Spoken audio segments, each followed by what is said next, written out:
రాష్ట్రంలో ఏ వర్గం కూడా సుఖంగా లేదని, దీనిని కప్పిపుచ్చుకునేందుకు రాష్ట్రంలో చంద్రబాబు ప్రభుత్వం అవాకులు చవాకులు పేలుతోందని మాజీ మంత్రి వైఎస్ఆర్సీపీ ఉత్తరాంధ్ర జిల్లా రీజనల్ కోఆర్డినేటర్ కురసాల కన్నబాబు మండిపడ్డారు. మాజీ సీఎం వైఎస్ జగన్ ను వైఎస్ఆర్సీపీని తిట్టకుండా చంద్రబాబుకు రోజు గడవడం లేదన్నారు. గొడ్డలి పార్టీ అని వైఎస్ఆర్సీపీని అనడం కాదు, మీ పార్టీకి తెలుగు వెన్నుపోటు పార్టీ అని పేరు పెట్టుకోవాలంటూ కన్నబాబు చురక అంటించారు. కాకినాడ వైద్యనగర్లో గల మాజీ మంత్రి కురసాల కన్నబాబు నివాసంలో మీడియా సమావేశం నిర్వహించారు. ఈ కార్యక్రమంలో రాష్ట్ర సెటిబల్జీ corporation director Anasurya Prabhakar, YCP నాయకులు కొప్పిశెట్టి శివ, సూర్య తదితరులు పాల్గొన్నారు. అమరావతి మీద రివ్యూలు తప్ప ఇంకేమైనా ఉందా?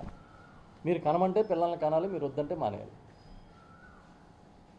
ఆ రోజేమో ఒక్కళ్ళు చాలని మీరే ప్రచారం చేశారు. మీ మాట నమ్మి చాలామంది పాపం ఒకళ్ళనే కన్నారు.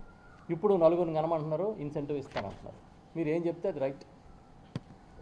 ఇప్పుడు కనే శక్తి ఎక్కడ ఉంటుంది ఆ తరం వాళ్ళకి? మిమ్మల్ని తబలా బ్యాచ్ కింద మోసే పరిస్థితులు ఈ రాష్ట్రంలో చాలామంది అదే పనిలో ఉన్నారు కాబట్టి ఆ మోతకి అది నిజం అనుకుంటున్నారు మీరు. ఇలాగే జయము జయము చంద్రన్న పాడించుకుంటే ఏం జరిగిందో మీరు చూశారు. మేము మళ్ళీ చెప్తున్నాం, ఏ రంగంలో చూసినా కూడా మీకన్నా the best performer YS Jaganmohan Reddy గారు. మీరు పలానా రంగం అని చెప్పండి, ఇదిగో ఈ రంగంలో మేము ఎంత ఖర్చు పెట్టామని చెప్పండి. అంతకన్నా 5 ఏళ్ళు ఆయన ఎక్కువ ఖర్చు పెట్టుంటారు.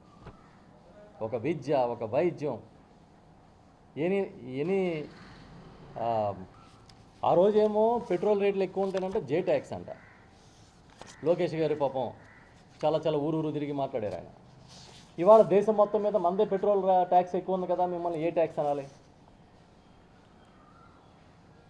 సి ట్యాక్స్ అని చంద్రబాబు నాయుడు గారి ట్యాక్స్ అనాలా? ఎన్ ట్యాక్స్ అంటే ఇద్దరు తండ్రి కొడుకు వస్తారు కాబట్టి నారా ట్యాక్స్ అనాలా? లేకపోతే ఎల్ ట్యాక్స్ అంటే లోకేష్ గారికి వస్తుంది కాబట్టి ఎల్ ట్యాక్స్ అనాలా? ఏం ట్యాక్స్ అనాలో మీరే చెప్పండి. మీరు ఎంతసేపు గుడ్డగాల్చి మొహాన్ని పడేస్తే ఆడే తుడుచుకుంటూ ఉంటాడన్న ఆ సిద్ధాంతాన్ని మీరు అమలు చేస్తున్నారు తప్పించి అసలు కాలిపోతున్న గుడ్ల గురించి మీకు తెలియట్లేదు. దయచేసి చంద్రబాబు నాయుడు గారు మీరు సీనియర్ నాయకులు, ఆ సీనియారిటీ విలువ నిలబెట్టే విధంగా ప్రజలకి మంచి చేస్తే బాగుంటుంది. ఈ పెట్రోల్ డీజిల్ ధరలని ఇమీడియట్గా మీరు అదనపు ట్యాక్స్ తగ్గించి మీరు ఎన్నికల ముందు ఇచ్చిన హామీ మేరకు దాన్ని తగ్గించండి చెప్పి గట్టిగా చెప్తున్నాం. ఓ పక్కన ఇవే కట్టలేక చేస్తున్నావురా బాబు అంటే రోడ్లు ప్రైవేట్కి ఇస్తారట 15 సంవత్సరాలు. 15 సంవత్సరాలు వాళ్ళే మెయింటైన్ చేస్తున్నారంటున్నారు. వాళ్ళు ఏమన్నా రోడ్లు మెయింటైన్ చేయడానికి ఎక్కడి నుంచైనా స్వచ్ఛంద సంస్థల లాభాపేక్ష లేకుండా చేస్తారా? అంటే మీరు చిన్న చిన్న రోడ్లు కూడా టోల్ ట్యాక్స్ పెడతారని ఇండైరెక్ట్గా చెప్తున్నారని అర్థం. ఇంకా 2 ఏళ్ళు గడిచింది, 3వ ఏట అడుగు పెడుతున్నాం. ఇంకా తమరి పరిపాలన ఇంకో 3 ఏళ్ళు ఉంది. గట్టిగా చెప్తే 2 ఏళ్ళు అనుకోండి. దయచేసి సరిదిద్దే కార్యక్రమం ఉంటే చెయ్యండి, ప్రజల మీద భారం మోపకుండా. అంతేగాని మేమేం చేసినా అదే కరెక్టు, జగన్ గారి తప్పు, వైఎస్ఆర్ పార్టీ తప్పు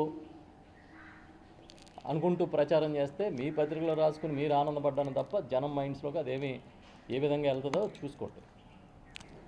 ఎందుకంటే ప్రతిదానికి ఒక స్థాయి ఉంటుంది కదా, ఒక పాయింట్ ఉంటుంది, అది ఆ పాయింట్ వరకు యాక్సెప్టెన్స్ ఉంటుంది. అలా కాకుండా మీరు ఇష్టానుసారం మీరు ప్రచారం చేసి ఇష్టానుసారం బుర్ర జల్లే కార్యక్రమం చేస్తే అనవసరంగా మీ వైపే 4 ఏళ్ళు చూపిస్తాయనే విషయాన్ని మర్చిపోద్దని చెప్పి ఈ సందర్భంగా నేను